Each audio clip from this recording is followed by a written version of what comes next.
And if my mind worked backwards just for a minute, Silence calls to me from the treetops of this world. A balance, feeling free. I'm a part of this place above. and I know it cannot last, but at last I can finally breathe. And I know it cannot last, but at last I can finally see.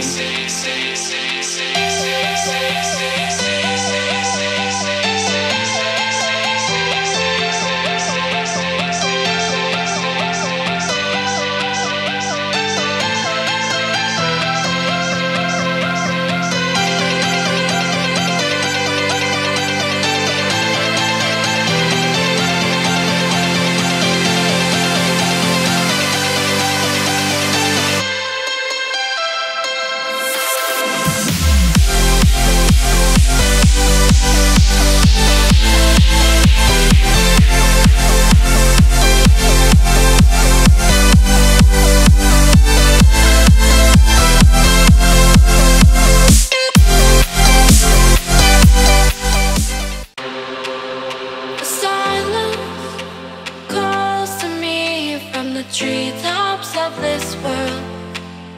A balance, feeling free. I'm a part of this place above. Ya, nyalain kuncinya dulu, puter. Nah, jadi kayak gini kakinya bisa dilihat napak sempurna. Nah, mesinnya bisa kedengeran lah suara knalpotnya lumayan kenceng. Nah, jadi oh iya, sebelum mulai gue sapa dulu. Halo semuanya, balik lagi sama Abizar Motovlog. Gue sama mengucapin halo juga buat subscriber yang baru. Halo, kenalin. Ya, jadi kali ini gue bakal impression ride test si CBR 150R yang K45A. Iya, A atau apa ya? Iya, kayaknya A deh, karena G yang baru kan. Nah, iya itu. Jadi yang baru. Nah, seperti yang bisa kalian dengar di sini suara knalpotnya kenceng banget kan. Nah, ini knalpotnya jadi temen gue ini buat sendiri. Jadi dekat rumahnya dia pesen dan buat sendiri. Jadi ini nggak ada brandnya, tapi ditempelin stiker brand sama dia gitu. Nah, suspensinya kalau untuk ukuran suspensi tuh ini sebenarnya empuk, lebih empuk dari motor gue karena nggak tahu kenapa. Nah, berasa banget lebih empuk. Terutama yang belakang nggak terlalu berasa, pas kena posisi tidur itu nggak terlalu berasa. Terus seperti biasa ini standar 150 cc lah, satu silinder pasti, nggak mungkin dua. Kalau dua menurut gua agak aneh aja. 150 silinder 150 cc 2 silinder. Terus apalagi bagian-bagiannya paling baru itu tuh tambahin handle guard yang di samping buat pelindungnya. Dia nyopotin yang bawaannya karena takut lecet, jadi ganti sama baru knalpot sih. Nah, kayak gini suaranya kenceng banget. Jadi kita bakal tes apa nih? Coba ngetes speed deh. Kita ngetes speed di sini, ntar baru ngetes. Nah, enak buat geber, gila. Knalpotnya enak buat geber-geber.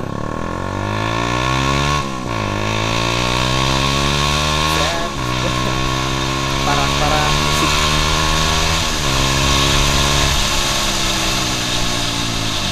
Wah, gila, berisik banget parah. Ya sebenarnya standar 150 fairing kan di awalnya berat ya, di akhirnya tapi top speednya tinggi. Standar fairing settingannya pasti gitu. Tapi ini karena knalpotnya diganti, jadi udah knalpot buat sendiri, terus itunya jadi besar banget kan, mufflernya. Jadi tarikan awalnya berat banget parah, nggak lari, bunyi doang. Tapi kesananya udah lumayan sih, pas udah di atas 5000 itu lari. Tapi pas akselerasinya dia akselerasinya kecil. Nah, kayak gini nih suaranya kenceng kok. Standar. Terus tipikal fairing kan stangnya udah clip on. Dia emang clip on sih, kecuali beberapa kayak ER6 fairingnya dia fat bar kan, paling kayak gitu. Untuk kopling ini kata temen gue belum disetting, jadi kopling bawaannya tuh standar, nggak terlalu keras, nggak empuk juga, kayak biasa aja.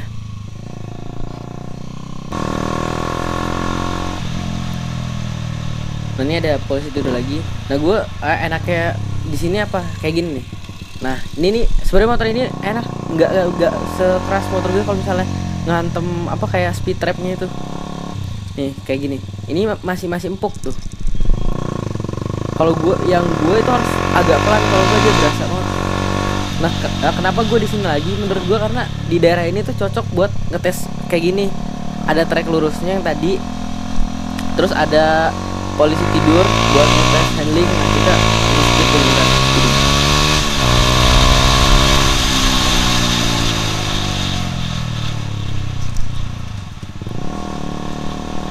Ya pokoknya di sini tuh daerahnya enak buat kayak gini-gini.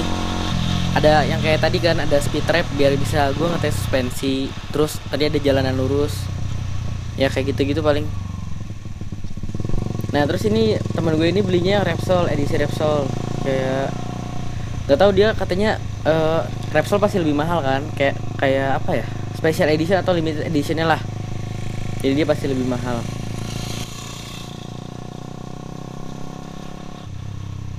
Terus untuk spionnya standar sih, standar kayak motor gue, nggak terlalu besar, nggak terlalu kecil. Nah di speedometer ini kayak biasa, ada odometer, tachometer, speedometernya udah digital, lampu sen kanan kiri, paling itu. Sama yang itu yang apa, indikator yang buat oli atau kalau mesin panas atau malfungsi, ya paling itu standar speedometer motor pada umumnya. Nah untuk ukuran kayak misalnya mau belok, ya ini sebenarnya hitungannya termasuk berat banget. Apalagi karena diganti juga makin berat kan. Sebenarnya emang dari bobotnya itu udah cukup berat, sekitar berapa ya gue lupa. Oke, bentar sekali mau dulu.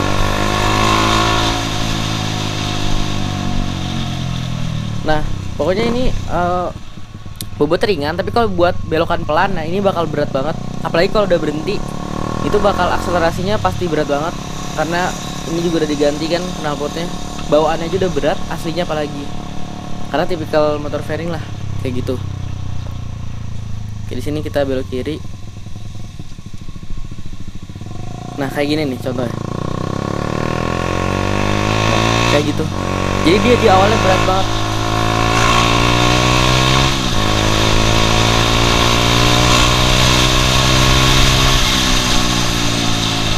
Nah makanya gue ganti gitu sekitar di range 7.000 atau sampai 8.000 rpm. Karena kalau misalnya dibawa iya, dibawa mendekati limiter itu bunyinya pertama bakal berisik. Terus jadi apa ya, walaupun top speednya lari tapi agak berat sih karena udah diganti belakangnya.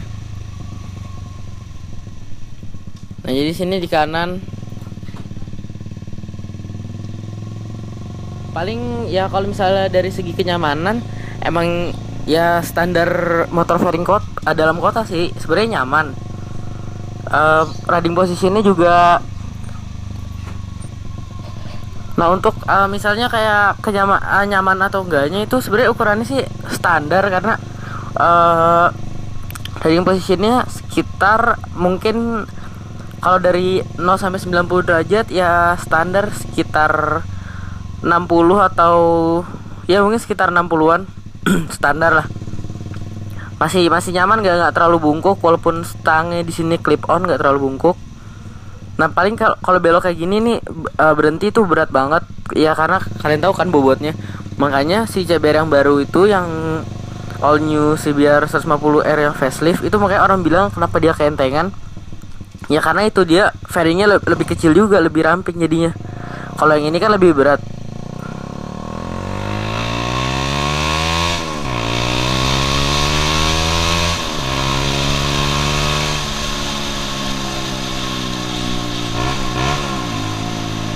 Nah kayak gini. Nah terus enaknya pakai knalpot gini, bahayanya apa? Ya bahayanya pasti kalau ada razia kena lah. Namanya bobokan kan buat sendiri. Nah kalau misalnya ada kayak gini enak, tinggal digeber, ntar nggak usah pakai klakson. Enak sih. Tuh, ini termasuk empuk loh hitungannya, nggak terlalu keras. Kalau punya gue itu agak keras. Nah, terus yang gue bingung waktu di pameran itu kan, kalau misalnya yang baru itu yang facelift, depannya itu lebih parah sih sebenarnya, kecil, bukan agak kecil ya, emang kecil. Kalau ini lebih apa ya, lebih gemuk sampingnya. Oke, bentar, belok kanan dulu.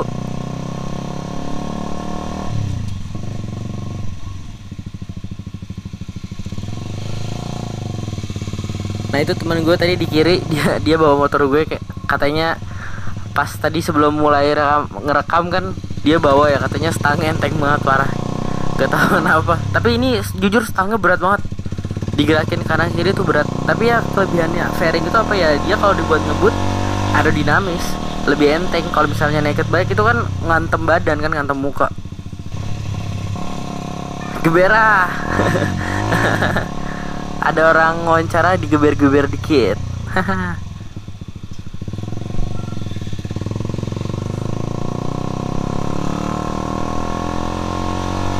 Nih kayak gini. Nah ini nih berat banget. Apalagi kalau misalnya setengah dibelokin ke kiri tuh berat. Nggak tuh sih sebenarnya kayak gini atau bukan kalau motor freak, tapi ini kayaknya berat deh. Untuk ukuran 150 tuh berat. Tuh baru ditambahin itu paling edge guard iya, edge guardnya buat protektor tangan, sama itu knalpot paling baru diganti. Yang sama apa, customnya dia sendiri, dia minta kriterianya gitu katanya, terus dibuatin. Oke, berarti kita akhiri ini di sini di kiri, tempat tadi kita mulai, karena tempat favorit gue.